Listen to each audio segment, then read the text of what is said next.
Exclusive, the so-called whistleblower who broke the case reveals for the first time the impact of the Genisco crimes on our national security.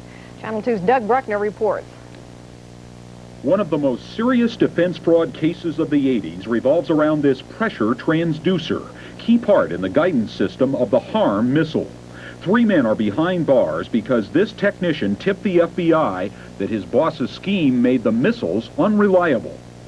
I think that the American public will never know exactly how serious this was as far as national security is concerned. Serious because the transducers in the guidance systems of the HARM missiles weren't properly tested.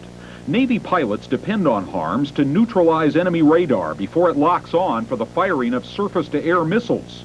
According to whistleblower Gibeault, national security was never given a thought when he worked here at Genisco.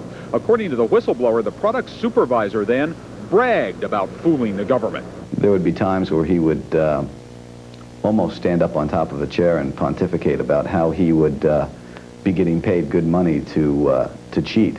We would just look at each other and just shake our heads and just say, my God, how do they possibly, how could they possibly get away with this? Isn't anybody checking this stuff?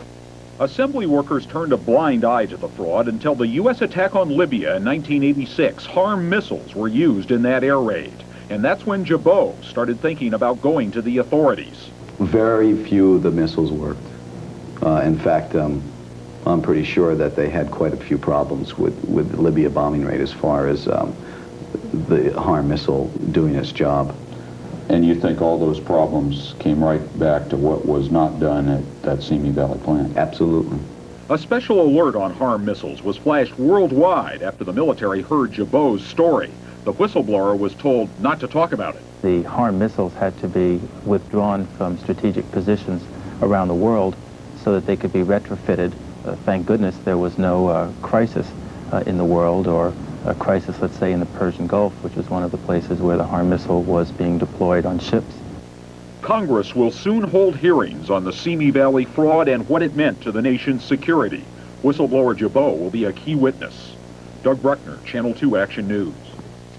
None of the workers currently employed at Genisco were involved in the fraud. The company has paid a fine. It is still in business. Chris.